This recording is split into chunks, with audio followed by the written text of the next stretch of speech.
साहब, आज हम बीड़ी पी रहे हैं और आप जो है कुछ भी नहीं बोल रहे हैं। वकील साहब नहीं दिखाई दे रहे। नहीं वाड़े साहब, हम उदास उदास नहीं हैं। उदास काहे हूँ?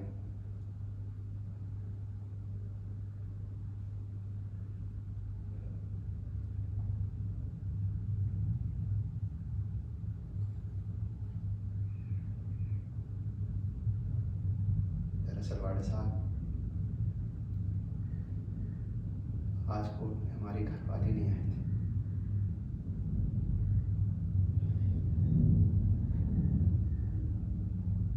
और हमारा बेटा तू भी नहीं आया था।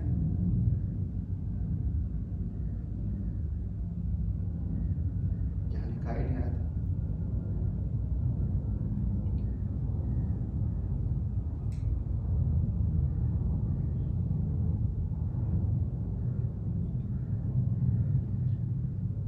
पूरा दुनिया तो यही समझती है वाड़े साहब कि अपने बाप को मारे।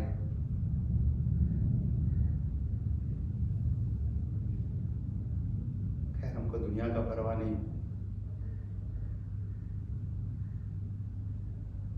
लेकिन कहीं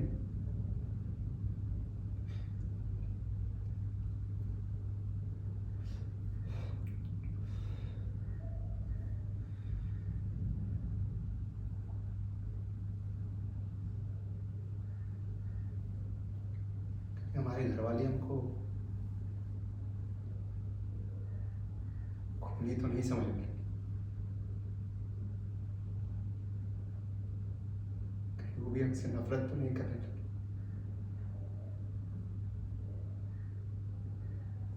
और हमारा बेटा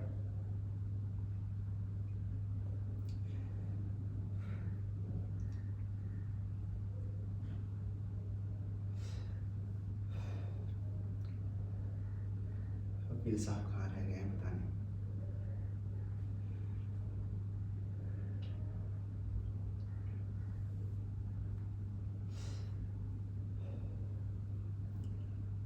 चौहाड़े साहब, आपको याद है जब वकील साहब से पहली बार मिले थे तो कैसे घबरा कर बात कर रहे थे? और आपने भी कोई कसर नहीं छोड़ा तुमको तंग करने। हम सब देख रहे। तो जब उनको नाम नहीं बताया था, क्या क्या बोलने लगे? रोमन लॉ, कॉमन लॉ, मैं तुमको किसी भी तरीके से बचा लूंगा, ऐसे को तुम्हें पूरी जान लगा दूंगा। अरे वाड़े साहब, ऐसे लग रहा था जैसे इस मुकदमे की हमसे ज्यादा जरूरत तो उनको थी।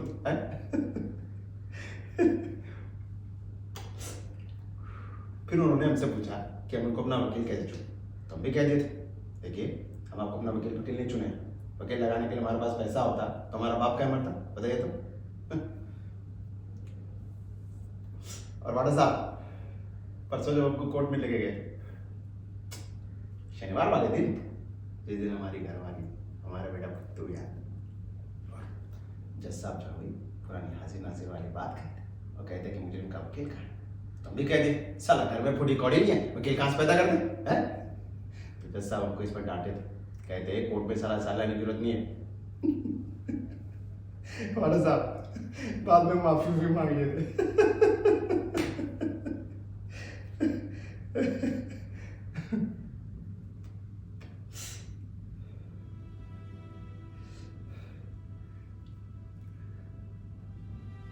और वाड़ा साहब, जब वो कोर्ट का बाबू किलो के नाम को हनुमान चालीसा की तरह पढ़ रहा था, हम भीड़ में बैठे अपनी औरत को देख रहे,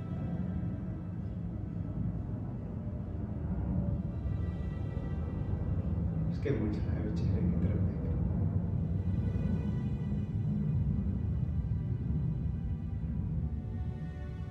किसी भी मुसीबत से नहीं घबराने वाली हमारी घरवाली वाड़े से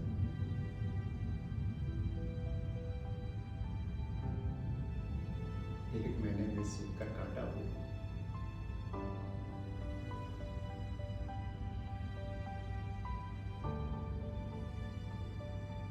और हमारा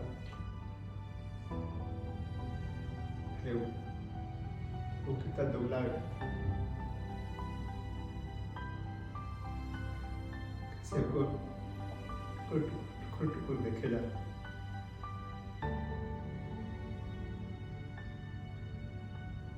तू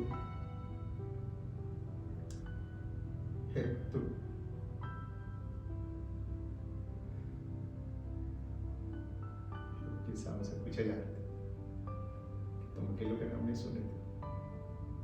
क्या तुम अकेलों का नाम नहीं सुने? क्या तुम अकेलों का नाम सही नहीं सुन रहे थे?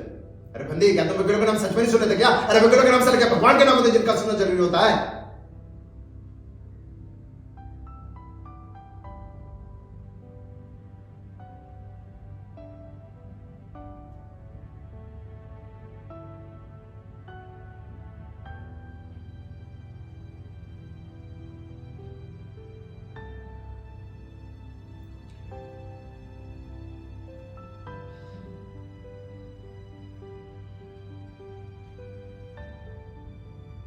लेकिन हमको भगत राम का नाम याद रह गया था।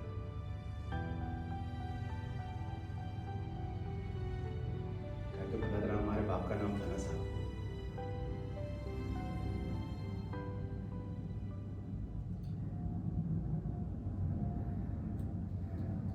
फिर हम वकील साहब से पूछे कि वकील साहब देखो बात बताइए, कोर्ट में तो हम बयान दे चुके हैं कि हम अपने बाप को मारे हैं। पूरा दुनिया यही कहता है कि इस मुकदमे में कोई जान नहीं है, हमको फांसी जरूर हो जाएगी, तो काहे आप इस पचड़े में पड़ रहे? तो चलो वकील साहब मुस्कुरा कर कहने लगे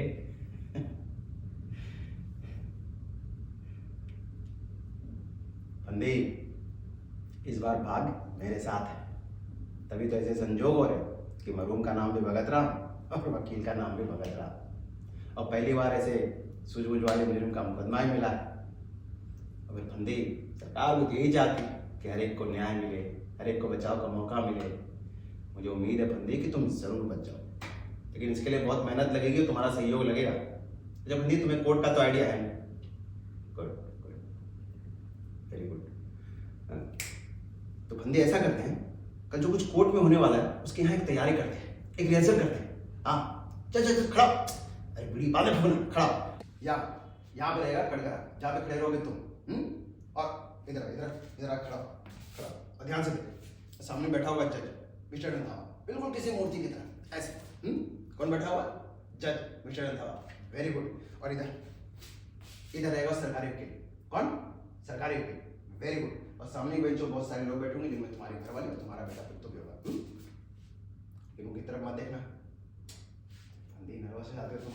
और सुनो, सरकारी वकील से घबराने की जरूरत नहीं है, मैं वहीं पे रहूंगा तुम्हारे सामने, ठीक? समझ में आया कौन कौन कहाँ पे क्या है? अब इधर बातें बंद, 11 बज चुके हैं। अरे बीड़ी फेंक,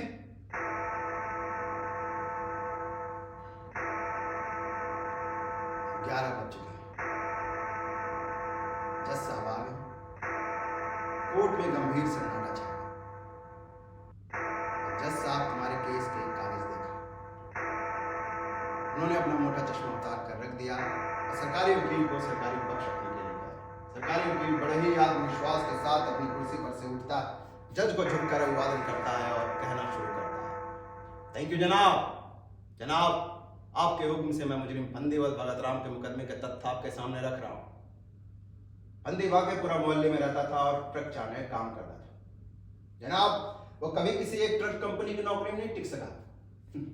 पता नहीं वो कभी किसी कंपनी का भरोसा नहीं जीत सका। ये तो गलत है हुजूर। फंदी पिछले 5 साल से नेशनल ट्रांसपोर्ट कंपनी में नौकर था, लेकिन जब उसे एक दिन गांजे की स्मगलिंग के लिए कहा गया तो उसने साफ मना कर दिया था और उसे नौकरी से निकाल दिया गया था। हुजूर, उसके बाद तो अपने बाप की बीमारी में उलझा रहा था। भगवान कसम, फंदी बहुत भरोसे का आदमी। सरकारी वकील का बयान सरासर गलत है। जनाब, फंदी का बाप कैंसर से पीड़ित था और पोस्टमार्टम रिपोर्ट के अनुसार कैंसर की बहुत बिगड़ी हुई हालत में भी इसका बाप कम से कम 1 महीना और जी सकता था। जनाब, जिस रात ये हत्या घटना हुई उस रात फंदी घर शराब में धुत लौटा। लौटने पर इसके बाप ने उससे पूछा कि क्या वो दर्द कम करने का इंजेक्शन लेकर आया, तो सर फंदी अपने बाप पर भड़क उठा। दोनों में कहा सुनी हो गई, बात बढ़ गई और फंदी ने आओ दिखाता अपने बाप का बेरहमी से गला घोटकर हत्या कर दी।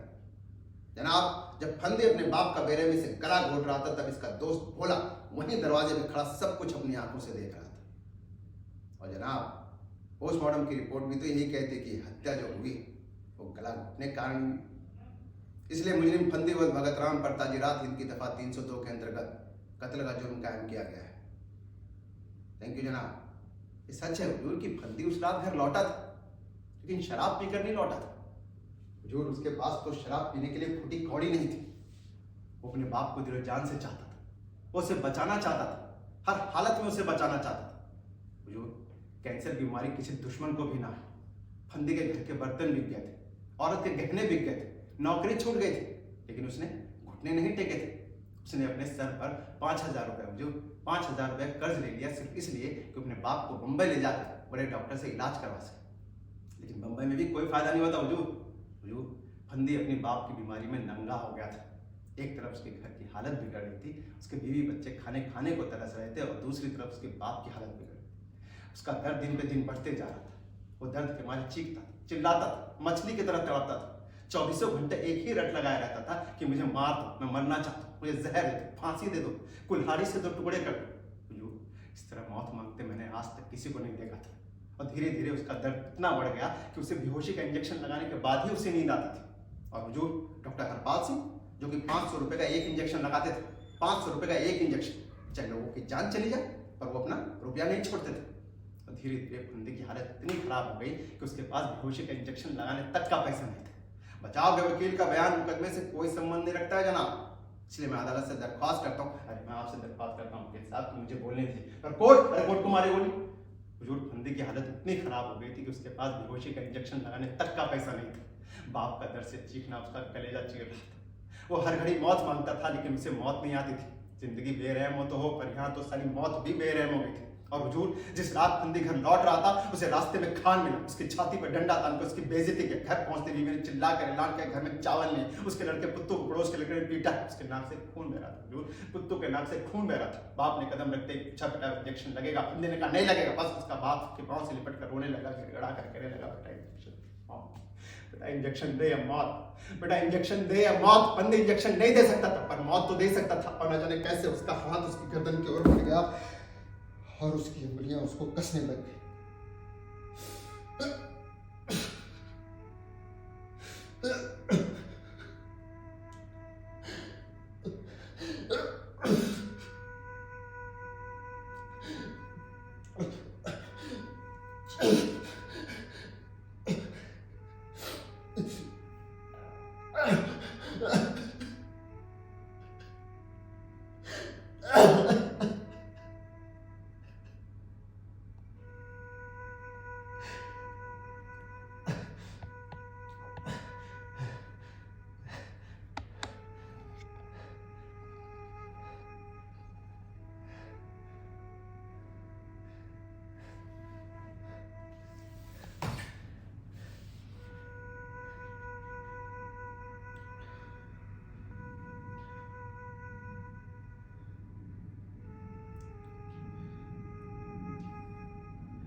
यही इस मुकदमे की कहानी है वकील साहब। आपकी अदालत में तो हमको कहने का मौका मिलता नहीं, वहाँ तो सारी जबान ही नहीं खुलती, इसलिए जो मन में आया कह दिया।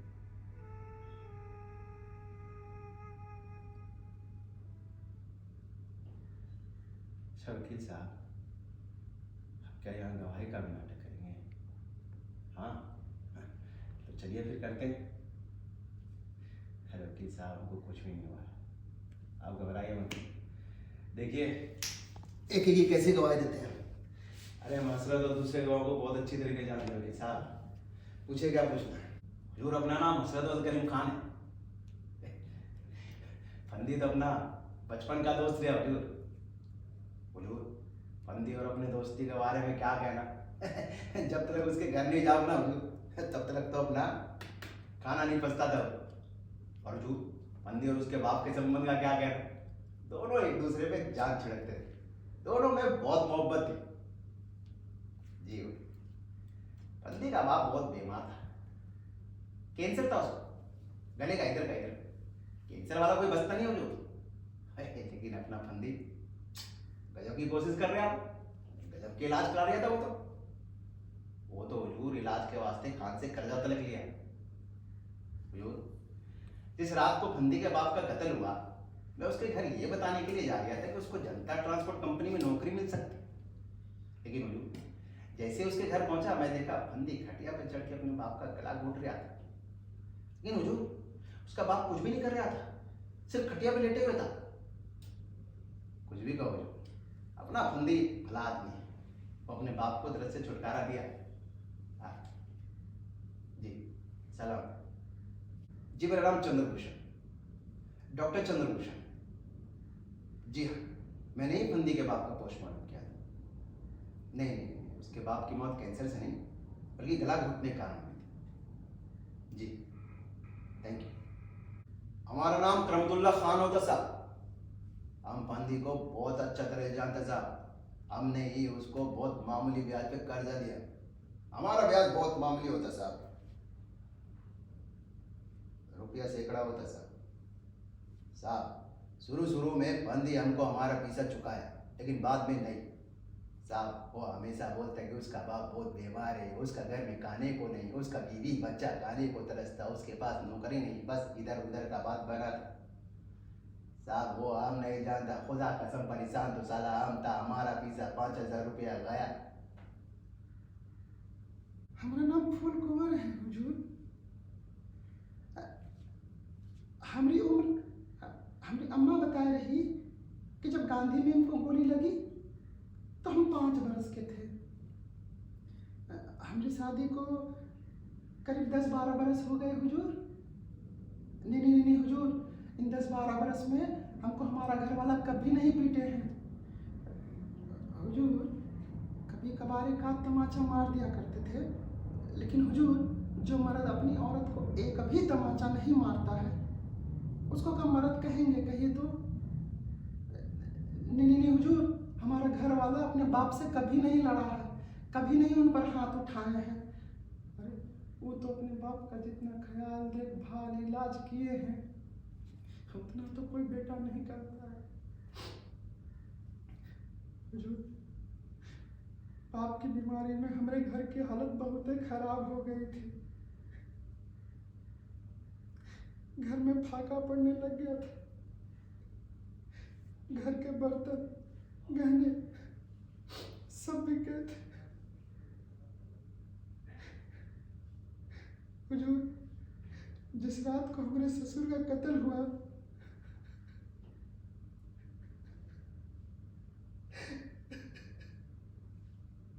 हम पड़ोस में चावल मांगने के लिए चले गए थे।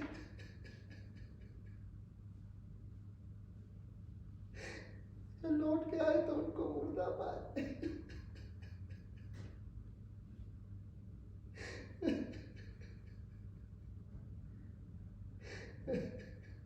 वकील साहब हाथ मत लगे, अरे हाथ मत लगे भाई, बताइए कोनो बात हुआ, अब हमारे घर वाले के हाथ में ला रहे हैं, पता नहीं गवाही के चक्कर में कागज करवाते रहते हैं। ये आगे से हम सब नहीं करेंगे, हम कह देते हैं। हाँ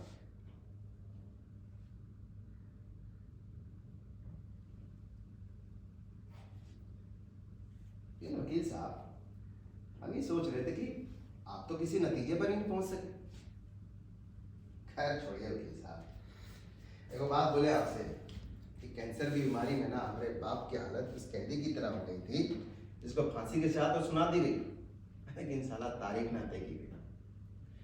हम पूछते हैं वकील साहब क्या फर्क पड़ता है, उसको आज फांसी दो चाहे 10 दिन के बाद, ऐसे ही हम अपने बाप को जल्दी छुटकारा दे दिए थे। यही हमारा गुनाह है ना वकील साहब। वकील साहब हम जानते हैं कि हमको कोई नहीं बचा सकता है, कोई कानून नहीं बचा सकता। आपके साथ इतनी देर तक मन लगा रहा है, हमारे लिए तो वही बहुत है वकील साहब। इसलिए हम आपको अभी भी कहते हैं हमारे इस पचड़े में मत पड़िए, और कोई नहीं बचा सकता वकील साहब।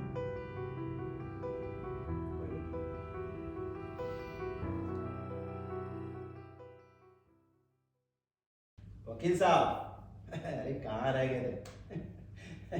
कब से आपका इंतजार कर रहे हैं हम आपका, पता नहीं कहाँ घूमने निकल जाते हैं। क्या बुरी खबर? अरे तो हमको फांसी है ना वकील साहब, वो तो हम आपको पहले ही बोले थे, पर आप ही है जो कि बोले थे कि नहीं नहीं नहीं, तो फिर क्या वकील साहब? हैं? हमारे घर वाले का एक्सीडेंट हो गया। कैसे? हमारा पुत्तू कैसा है?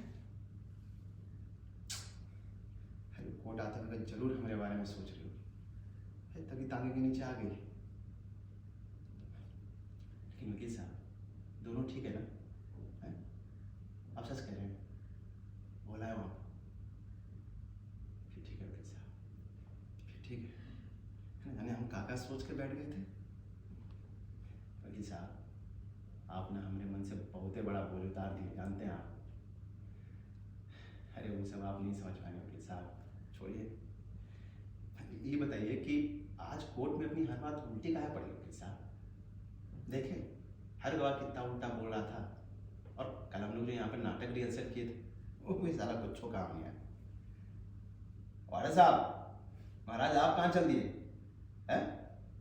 अच्छा तो एक बीड़ी पी लेते हैं। आपका कानून जानते हैं, टस से मस नहीं होना चाहिए ना, जाइए नहीं पिएंगे। क्या बोले थे फिर सर? भोला झूठ बोला था, भोला एक बार ठीक करा था वकील साहब, एक बार ठीक करा था। अरे तो छाती ठोक कर बोला कि फंदे एक भला आदमी। हमको ना आपकी बात पर विश्वास नहीं होता वकील साहब, छोड़िए क्या बात करना है। क्या भोला गवाही का रिहर्सल करेंगे यहाँ फिर से? ठीक है लीजिए करेंगे, पूछिए क्या पूछिए, पूछिए जब कर हम खड़े हुए देखते कौन सच बोला था। आप ये बोला पूछिए ना, पूछिए। साहब मेरा नाम भोलावंत काशीनाथ है, फंदी अपना जगह जान दोस्त है साहब।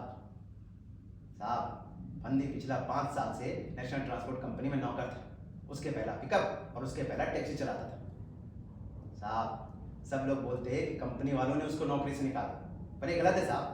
फंदी ने खुद ही नौकरी छोड़ी थी, क्योंकि साहब कंपनी वाले उसको बोलते हैं कि ट्रक में आपको लेके जाओ। फंदी बोला नहीं लेके जाएगा, बस कंपनी वालों ने उसको नौकरी से निकाल दिया। इसके बाद साहब वो नौकरी का बहुत जगह कोशिश किया, पर कहीं नौकरी नहीं मिला साहब।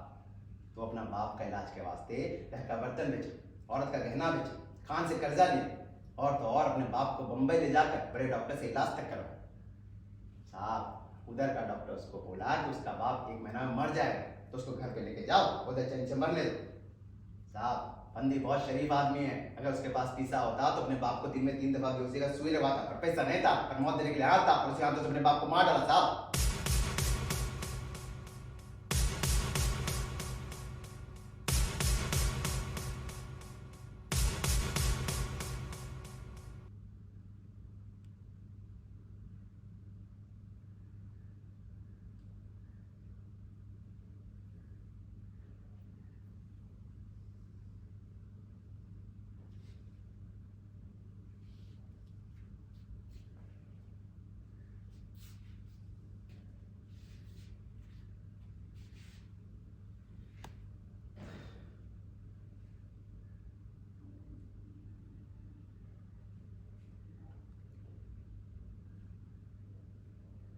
कभी झूठ नहीं बोलता है वकील साहब, और दिल का बहुत साफ है। हसरत की तरह चालाक नहीं हो।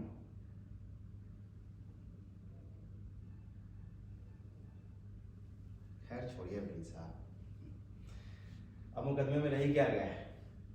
जब बचाव के गवाह भोला ने कह ही दिया कि हम अपने बाप को मारे हैं, तो अदालत को और कौन सा सबूत चाहिए?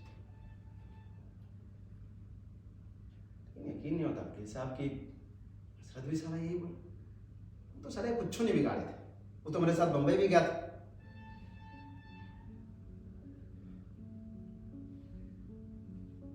क्या ये बात हम आपको नहीं बताए? गजब करते हैं किसी, आप हमसे पूछे ही नहीं। आप तो हमको यहाँ खान बनाए, हसरत बनाए, डॉक्टर बनाए, यहाँ तक कि हमको हमारी घरवाली बनाए, मुजरिम कभी नहीं बनाए। आप हमसे कभी सवाल नहीं किए। वकील साहब बंबई का बड़ा डॉक्टर जिंदा है, यहाँ का वो डॉक्टर जिंदा है जो मेरे बाप का इलाज करता था, उसको सुई लगाता था, हमसे फीस लेता था। आप इन सबको गवाही में काहे नहीं खड़ा किया वकील साहब, बताइए। और वैसे वकील साहब जो सरकारी वकील आपकी गवाहों की खाल उधेड़ रहा था, आप कुछ नहीं बोले थे, बस चुपचाप सुन लेते।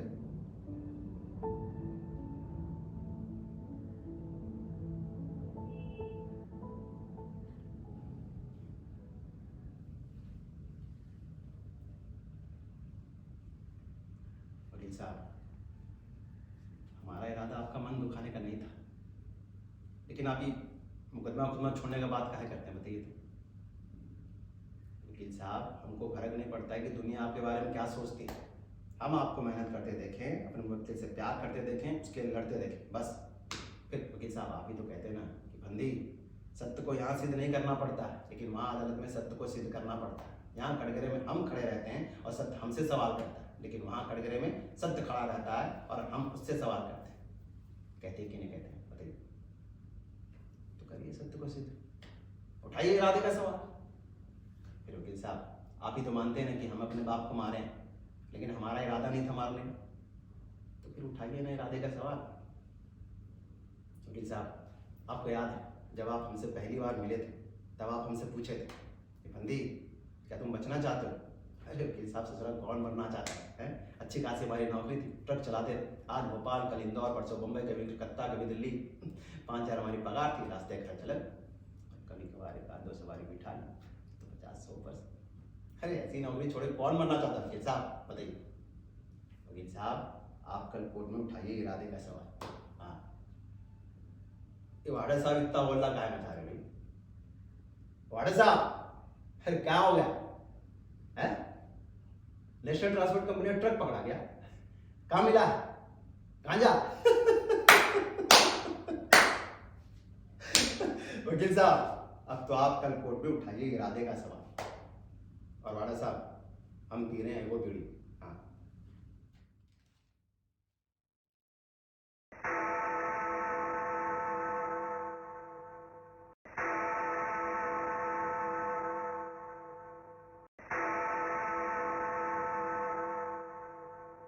माय लॉर्ड, सरकारी वकील साहब ने अपने जिले में बताया कि हसरत मुजरिम का दोस्त है और कत्ल का चश्मदीद गवाह। उसने अपने बयान में साफ बताया कि फंदी एक शराबी और झगड़ालू किस्म का इंसान है। उसके अपने बाप से कभी नहीं बनती थी। उसने अपने आंखों से देखा कि फंदी ने गला घोटकर अपने बाप की हत्या की। बचाव के गवाह भोला ने भी यही बताया कि फंदी ने अपने हाथों से अपने बाप की हत्या की। पोस्टमार्टम की रिपोर्ट भी यही कहती है कि हत्या जो हुई वो गला घोटने के कारण हुई। इसलिए माय लॉर्ड, इसमें कोई संदेह नहीं है कि फंदी ने अपने बाप की हत्या की। लेकिन माय लॉर्ड, यहाँ सवाल हत्या का नहीं, इरादे का है। सरकारी वकील साहब ने मुकदमे के तथ्य सामने रखे हैं, उससे कहीं सिद्ध नहीं होता कि फंदी का इरादा अपनी बाप की हत्या करने का था। माय लॉर्ड, सरकारी वकील साहब ने सवाल उठाया कि फंदी अपने मालिक को लड़ता झगड़ता था, हर 6 महीने में नौकरी बदलता था, शराब पीता था, घर के बर्तन बेचे, औरत के गहने बेचे, पर इससे कहीं सिद्ध नहीं होता कि फंदी एक हत्यारे स्वभाव का है। माय लॉर्ड, मैं सरकारी वकील साहब से एक छोटा सा सवाल पूछना चाहूंगा। फंदी की शराब पीने की आदत कितनी पुरानी है? संभवतः ये जानकारी किसी भी गवाह ने नहीं दी है, क्योंकि ये सवाल ही नहीं पूछा गया। माय लॉर्ड, फंदी पिछले 15 सालों से शराब पी रहा है, लेकिन तब तो औरत के गहने नहीं बिके, घर के बर्तन नहीं बिके। इसलिए माय लॉर्ड, मैं अदालत से दरख्वास्त करूंगा कि इस मामले पर नए सिरे से विचार किया जाए। और इससे पहले कि मैं जिरह करूं, मैं हजरत और डॉक्टर ब्रह्मदेव से कुछ सवाल पूछना चाहूंगा। Thank you madam. हुजूर, अपना नाम हजरत और करीम खान है। फंदी अपना बचपन का दोस्त है हुजूर, लेकिन अभी नहीं है। हुजूर जब देखो मारपीट कर रहे हैं, झगड़ा कर रहे हैं, खून खराबा कर रहे हैं, निहायत खराब इंसान। ऐसे कातिल से कौन दोस्ती रखता? नहीं नहीं नहीं, उसने अपने से कभी मारपीट नहीं की। लेकिन हुजूर, मैं बहुत लोगों से सुना कि वो अपने बाप से बहुत झगड़ा करता था, बहुत पीटता था उसको। कौन तो बता रहा था, नाम याद नहीं आ रहा हुजूर, नाम याद आते बता रहा हूँ। हुजूर, मैं नेशनल ट्रांसपोर्ट कंपनी में क्लीनर काम कर रहा हूँ और फंदी उधर ही ड्राइवर काम कर रहा था। हुजूर, कंपनी वालों ने उसको इसलिए निकाला कि वो झगड़ा कर रहा था, बम्बई ट्रक ले जाने से मना कर रहा था। हुजूर, परसों का बात अपन को मालूम कि नेशनल ट्रांसपोर्ट कंपनी का ट्रक गांजे के साथ पकड़ा गया, लेकिन पहले का नहीं मालूम है। लेकिन हुजूर, फंदी बहुत दारू पीता था। दोनों बाप बेटा बैठ के दारू पीता था। हाँ हुजूर, जिस रात को फंदी के बाप का कत्ल हुआ, बड़ा खौफनाक नजारा था। मैं देखा फंदी खटिया पे चढ़ के अपने बाप का गला घोट रहा था। सलाम जी, मेरा नाम डॉक्टर ब्रह्मदेव है। जी हाँ, मैंने ही फंदी के बाप का इलाज किया। उसका बाप कैंसर से पीड़ित था। तकरीबन 2 महीने तक मैंने उसका इलाज किया। फिर मैंने ही उसे सलाह दी कि वो अपने बाप को बम्बई ले जाए और बड़े डॉक्टर से इलाज करवाए। नहीं, वहाँ पे भी उसकी हालत ठीक नहीं हुई। करीब करीब मरना उसका तय था। देखिए सर, अगर कानून मुझे इस बात की इजाज़त देती है कि ऐसे रोगियों को जहर देकर दर से छुटकारा दे दी जाए, तो इन रोगियों और इनके परिवार वालों की रजामंदी की हालत में मैं इनको मृत्यु देने में कोई हर्ज नहीं मानता। जी, थैंक यू। माय लॉर्ड, मैंने अदालत के सामने केवल 2 गवाह पेश किए, एक सरकारी पक्ष का हसरत और दूसरा डॉक्टर ब्रह्मदेव। अब अदालत के सामने बात साफ हो गई है कि हसरत के पहले के बयान और अब के बयान में कितना अंतर है। इसी हसरत के बयान पर यह सिद्ध करने की कोशिश की गई थी कि फंदी एक निहायत शराबी, झगड़ालू, लफंगा, शराबी किस्म का इंसान। ये भी सिद्ध करने की कोशिश की गई थी कि उसके अपने बाप से कभी नहीं बनती थी। उसने अपने घर के बर्तन बेचे, औरत के गहने बेचे, और तो और अपने बाप को भी इसलिए मार डाला क्योंकि इलाज पर होने वाले खर्च को बचाकर उसे उसकी शराब पीनी थी। माय लॉर्ड, ऊपर से कहानी ये ठीक लगती है, पर असलियत ये है कि बाद में कहानी ये गढ़ी गई है। माय लॉर्ड, इस मुकदमे का पहला सवाल ये उठता है कि फंदी किस तरह का इंसान है। तो मैं कहना चाहूँगा माय लॉर्ड कि फंदी एक अमन चैन चाहने वाला इंसान। स्मगलिंग को अपराध समझने के कारण ही उसने नेशनल ट्रांसपोर्ट कंपनी की नौकरी भी छोड़ी। तो इससे साफ जाहिर होता है कि फंदी कानून से डरने वाला भी इंसान है। और जहाँ तक शराबी होने की बात है, तो मैं कहूँगा माय लॉर्ड, शराबी होना कोई अपराध नहीं है। शराबी होने का मतलब हत्यारा होना तो नहीं होता। इसलिए माय लॉर्ड, सरकारी पक्ष ऐसा एक भी प्रमाण प्रस्तुत नहीं कर सका जिससे ये सिद्ध हो सके कि फंदी एक खराब इंसान है या फिर स्वभाव का हत्यारा है। अब माय लॉर्ड, इस मुकदमे का दूसरा सवाल ये उठता है कि क्या फंदी अपने बाप की हत्या करना चाहता था। माय लॉर्ड, मैंने हजरत के बयान से सिद्ध किया है कि फंदी और उसके बाप के संबंध कितने अच्छे थे। इतने अच्छे थे कि दोनों में दोस्तों जैसा व्यवहार था, दोनों में कभी झगड़ा नहीं, दोनों साथ बैठकर शराब पीते थे। माय लॉर्ड, फंदी ने अपने बाप के इलाज के लिए क्या नहीं किया। उसने अपने घर के बर्तन बेचे, औरत के गहने बेचे, खान से ब्याज पर कर्जा लिया, और तो और अपने बाप को बंबई ले जाकर बड़े डॉक्टर से इलाज तक करवाया। क्या सिर्फ इसलिए कि उसके मन में अपने बाप को मारने का इरादा था। अब माय लॉर्ड, इस मुकदमे का तीसरा महत्वपूर्ण सवाल ये उठता है कि फंदी को अपने बाप की हत्या से क्या लाभ होने वाला था।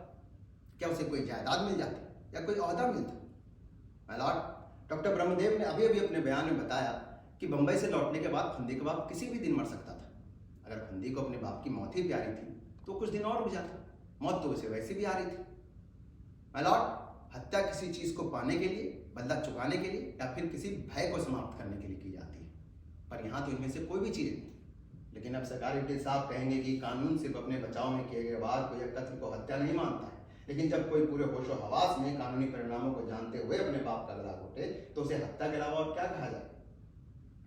तो माय लॉर्ड, मैं अब उसी महत्वपूर्ण पहलू पर आता हूं। माय लॉर्ड, हसरत ने अपने बयान में बताया कि उसने फंदी को अपने बाप का गला घोटते हुए देखा, पर उसने ये भी बताया कि उसका बाप कुछ नहीं कर रहा था, सिर्फ खटिया पे लेटे हुए था। ऐसे लग रहा था जैसे उसे मनचाही चीज मिल गई। माय लॉर्ड, क्या ऐसी मृत्यु को हत्या कहा जाएगा। माय लॉर्ड, हत्या तो तब होती है जब ऐसे इंसान की जान ले ली जाए जिसमें जीने की इच्छा और उमंग हो, पर यहाँ तो मरूम भगत राम जीने की रत्ती भर की इच्छा नहीं थी। माय लॉर्ड, कैंसर के बीमार की मौत मानसिक रूप से उसी दिन हो जाती है जिस दिन इस बात का ऐलान होता है कि उसे कैंसर है। कैंसर की बीमारी का ऐलान होने के बाद वास्तविक मौत आने तक का काल माय लॉर्ड एक दर्द, तड़पन, कराह, चीख और नाक की वेदना काल है। माय लॉर्ड, साहस का जन्म हमेशा जीने की इच्छा से होता है, मरने की इच्छा से नहीं। और कैंसर के मरीज का जीवन मानो अपने ही कंधे पर अपनी लाज ढोने का एक असहाय जीवन है। और ये कष्ट सिर्फ इसलिए है माय लॉर्ड क्योंकि इससे छुटकारा पाने की कोशिश करना या फिर कराना दोनों ही कानून के खिलाफ है। माय लॉर्ड, मैं अदालत से पूछना चाहता हूँ, क्या कानून का संबंध सिर्फ इंसान की बाहरी व्यवस्था से है। भीतरी व्यवस्था से कोई संबंध नहीं रखता है कानून। क्या कानून इंसान के लिए या फिर इंसान कानून के लिए है। माय लॉर्ड, कानून का जन्म हमेशा इंसान को अन्याय, अत्याचार और तकलीफ से छुटकारा दिलाने के लिए हुआ है। इसलिए कानून हमेशा नई चुनौतियों को स्वीकार करता है। अगर कानून स्थिर और पत्थर की तरह जड़ हो जाए तो वो समाज में बदलती हुई परिस्थितियों को न्याय नहीं दे सकता। और इन्हीं अदालतों में पुराने कानून की नई व्याख्या को हमेशा जन्म मिलता है। और फंदी का मुकदमा भी इसी तरह की एक नई चुनौती है। और माय लॉर्ड, ये चुनौती कानून की नई व्याख्या की मांग करती है। माय लॉर्ड, आज शहर के एक प्रतिष्ठित आदमी ने सुबह अपने कुत्ते को गोली मार दी। क्योंकि उन्हें अपने कुत्ते का दर्द और तड़पना नहीं देखा जा सकता था। अगर उस आदमी को जरा सा भी विश्वास होता कि उनका कुत्ता बच जाएगा तो उसे गोली ना मारता। माय लॉर्ड, ये उदाहरण देने का मतलब ये नहीं कि मैं इंसानी जिंदगी को कुत्ते की बराबरी में रख रहा हूँ। कुत्ता बोल नहीं सकता। उस समय उसकी भाषा उसका दर्द और तड़पना ही थी। फिर भी उस आदमी ने उस कुत्ते को दर्द से छुटकारा दिया, पर यहाँ तो फंदी का बाप चिल्ला चिल्ला कर गिड़गिड़ा कर मौत मांग रहा था। माय लॉर्ड, मेरा विश्वास है कि अगर पशु मनुष्य की करुणा का अधिकारी हो सकता है तो मनुष्य मनुष्य की करुणा का अधिकारी क्यों नहीं हो सकता? इसलिए माय लॉर्ड, मैं अदालत से दरख्वास्त करूंगा कि फैसला सुनाते समय इस मामले में जो नई चुनौतियां, नए सवाल और मनुष्यता का जो संदर्भ आया है उसे खास रूप से ध्यान में रखा है। मुझे बस इतना ही कहना है। Thank you my Lord.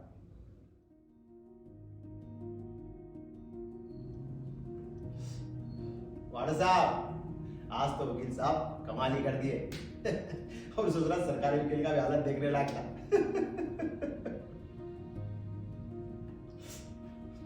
Ward साहब, हम बचे या ना बचे, लेकिन आज हम बहुत खुश हैं।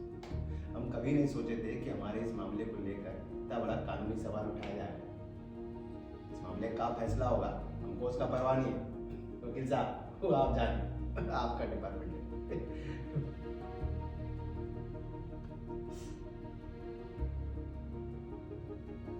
वकील साहब, कैंसर के हजारों मरीज जो हमारे बाप की तरह चिल्ला चिल्ला कर गिड़ा कर मौत मांगते हैं, लोग कानून के डर से उन्हें चाह कर भी मौत नहीं दे पाते हैं।